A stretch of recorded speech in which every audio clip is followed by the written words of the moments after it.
6 minutes after 7 o'clock in Trinidad and Tobago. It's Monday. It's the start of the second hour of our morning edition. So that means it's time for our business breakfast segment. And for those of you like myself who are organizationally challenged, who get very, very low marks for ability to organize anything, to delegate responsibility, you might be interested in this segment because there's a new book in town. It's geared towards leaders and basically anyone involved in the business of promotion and organization and involved in organizing their agency, their business place, whatever else it is.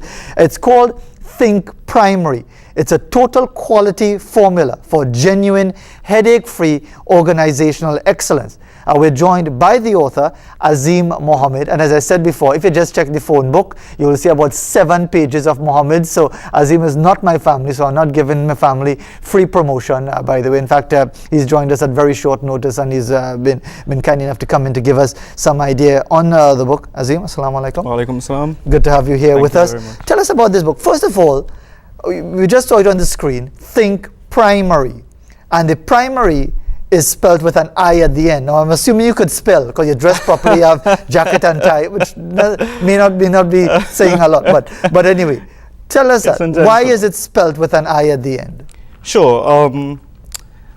It's a formula that covers a lot of dimensions in organizational planning, in organizational management, in deploying programs. And the primary part of it deals with, well, probably an area that has most complaints now, which is implementation, it seems. Yes. In developing the formula, I found coincidentally that the steps toward proper implementation allowed this acronym. And I thought I would use it to make it as easy as possible. So I is the last step of the formula, and it stands for improvement. Okay, so let's break this all down. Sure. Because there are a lot of publications out there. Right. This one is available where? It's currently available at all outlets of Nigel Khan bookstores and RIK bookstores. Okay. As well as for Kindle. So. All right. Yeah. Okay. So again, because you always hear these days, you have this new book out for business people, for managers, and all of that sort of thing. What makes this any different? What makes this something that will stand out and be a useful tool for business managers, anyone looking to organize and structure their lives properly? Well, I think we need to start with identifying where we are and where we are in Trinidad and Tobago, I believe, in general, in the workplace.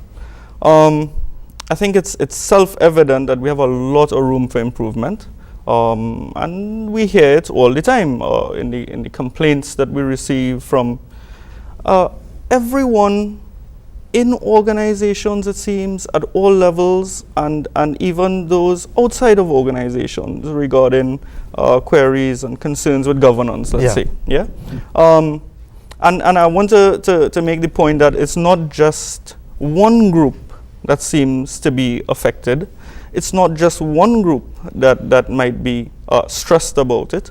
I think it covers the whole spectrum. Yeah, we have a problem with implementation at all levels. I don't think it's just implementation. I think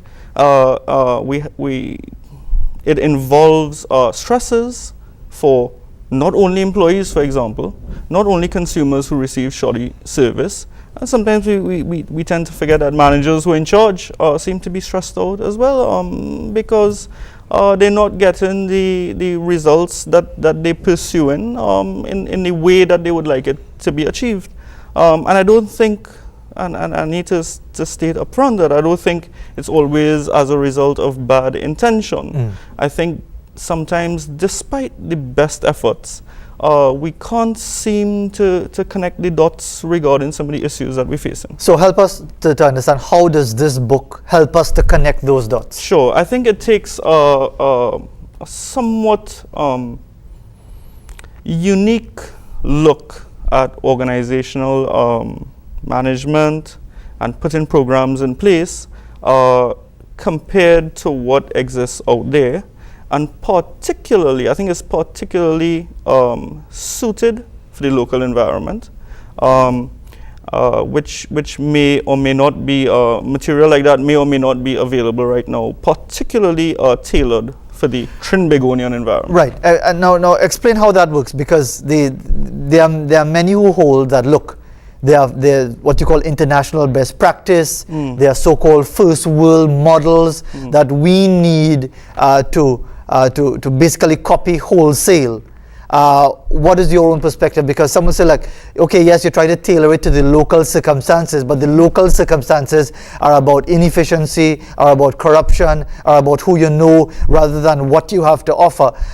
When you say that the model that you're offering is specific to our local circumstances, is it something that is relevant, that will bring out the best in our situation? I think so. I think it's, as I said, particularly suited to the local environment. I think it synchronizes with a lot of the inherent cultural elements that we have, things that we hold dear and we cherish as part of being Trinbagonian.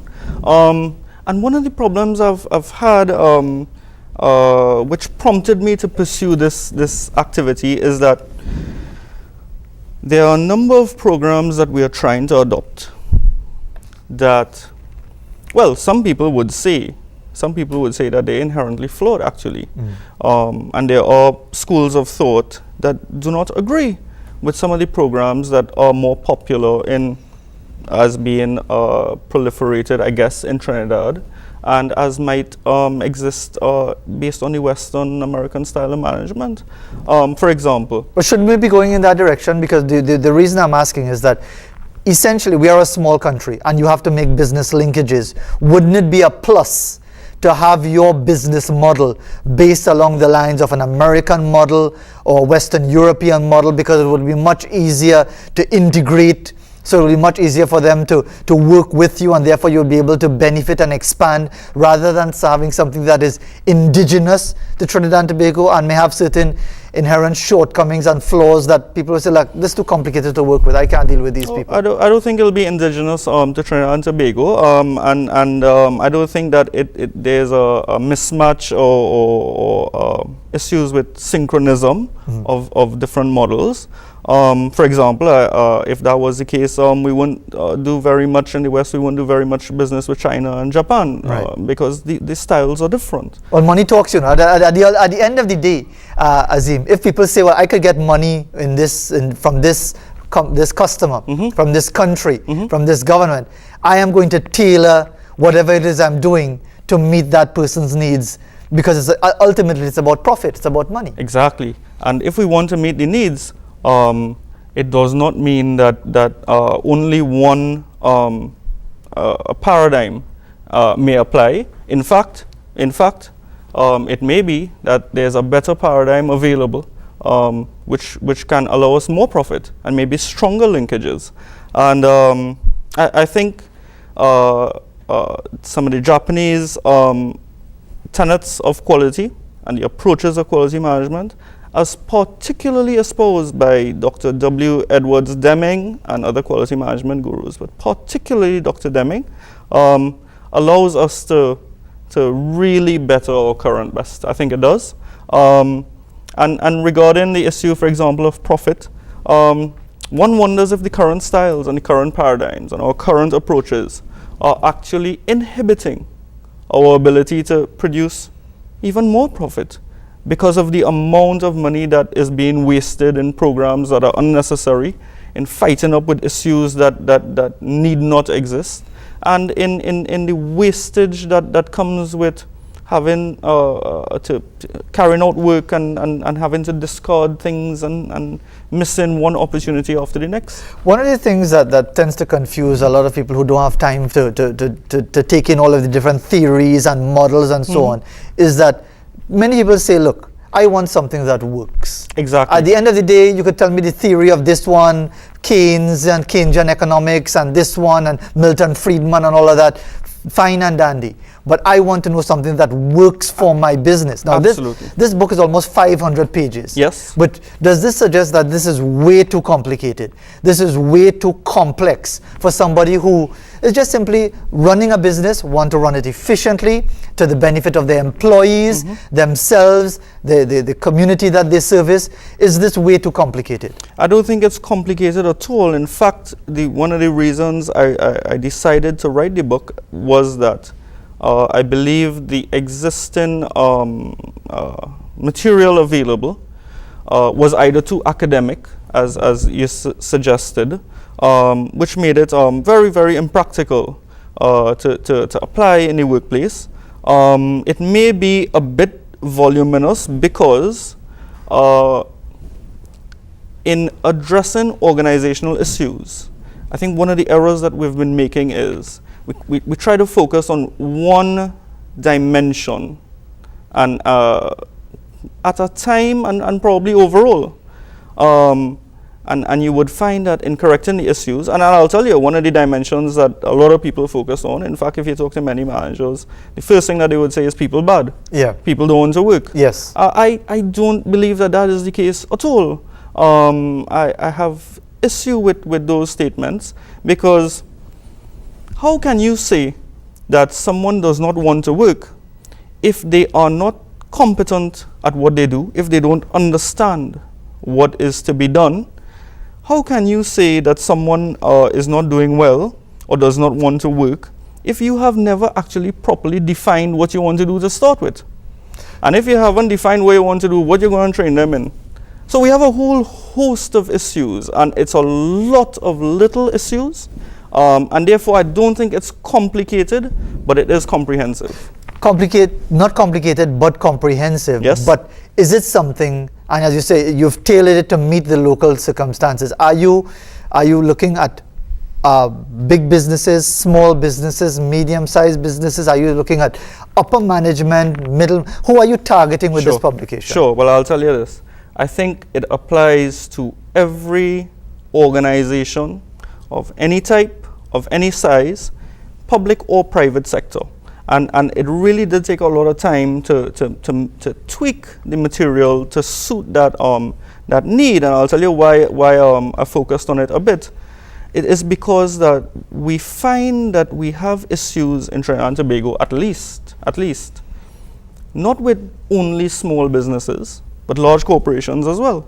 Not with public sector entities only, but with private sector companies as well, although they might hide their issues better. Not with business activity only, but a whole host of activities. Think about sports teams, for example, one of your favorite topics. Yeah. A lot of the issues that exist, I think, are not as a result of bad intention, but programs are not being defined and deployed properly. That takes us to the issue of management, essentially. We're talking about being able to be good managers, good leaders. Sure. Is it because we are stuck in an old world model, the old, well, I am the boss, you say what I tell you, you do what I tell you to do, whether I explain it to you or not is not important, you just do what I tell you to do? In some instances, I think that is an issue that exists. That does not mean that you have to go to the other extreme where I'm the boss, guys, but you all can do anything you want. We can't go to either extreme. I think in some instances that is an issue. I think there are other issues as well. The definition of the work and the work plans and how they're formulated, the training of people and how that is done, the establishment of goals at all. And I think one of the goals that people forgetting that we need to work toward in organizations, or we need to be cognizant of, is one of sustainability. I don't mean that in an environmental context, I mean that in a longevity context. So that one wonders if sometimes the actions that we take in might suit our needs conveniently now, but does it erode our ability to survive over the long term? a lot of businesses are grappling with these realities right now as far as the organizational challenges that they face, succession planning, whether it's a family-oriented business or a public company, private sector company, and so on. How much transformation has to take place? Let's say somebody says, okay, I hearing this, I think I want to buy into this idea. I want to think primary. But if I think primary, is it going to cost me a lot as far as reorganization, restructuring to fulfill this ideal, a total quality formula for genuine headache-free. So I don't want to be soaking my head with lime genuine, every Monday morning. No drinking the beer or anything like that. How difficult would it be to achieve these objectives? Well, let me describe it very briefly for you. Organizational effort involves 3 dimensions. There's the philosophical dimension that exists. There are the constitutional elements that exist, so that would be a second dimension. And of course, the third would be the people dimension.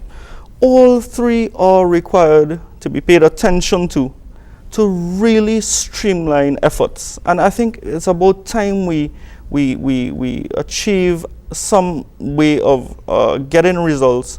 And we are getting results, but we need to remove that headache that seems, and the fighting up that seems to be the only way to get it. So those 3 dimensions exist. Yeah. I am not sure that those 3 dimensions are being built properly. In fact, I believe they're not. For example, the philosophical dimension speaks to the constructs of the organization, and they involve terms that are commonly spoken to: mission, vision, principles. Yeah. I've added a 4th, which is purpose, which says, well, isn't why that the same thing? Isn't the same thing as a mission and a vision? Well, actually, no, and which is why I had to decided to use that term separately. Whereas the mission speaks to what we intend to do, and the sphere of concern that is circumscribed around our actions. I said that the purpose of the organization is why we're doing it at all. And interestingly enough, I even suggested that if you combine what you want to do, the plan that you have, with why you're doing it at all, the purpose behind your activity, if you combine that purpose and mission, I call that the organizational intention. I'll tell you something. Every action is based on intention. And if, as an employee or manager or any customer group in the organization, you find that your actions are not supporting your intentions behind your actions are not supporting the organizational intention, or is not in sync with it, pay particular attention. Something is wrong. But in order to practice that, well, you had to know what the philosophical constructs of the organization are. But is that known? And is that being proliferated through organizations in Trinidad? Sometimes I wonder if organizations remember why they exist. That's a good point. Yeah? And time has run out on us, but let me just tell you that the book is Think Primary, a total quality formula for genuine. Headache-free. And you hold him to this, a genuine, headache-free organizational excellence. And it's available at which bookstores again? It's available at all outlets of Nigel Khan bookstores throughout Trinidad and Tobago, as well as RIK bookstores, again, throughout Trinidad and Tobago, as well as for Kindle. It's on Kindle as well. You know, everything is electronic these days. Azeem Mohammed, thanks very much. Thank you very much for coming in to tell us about this publication. There are lots of these things around organizational excellence, growing your business, developing your people, developing yourself, and so on. Let's see if this one lives up to what it promises. Almost 500 pages worth of a formula that Azeem Mohammed says will do the job for you, guaranteed in many respects. 7:25 in Trinidad and Tobago. We take a break and we continue in our Business Breakfast segment here on this Monday.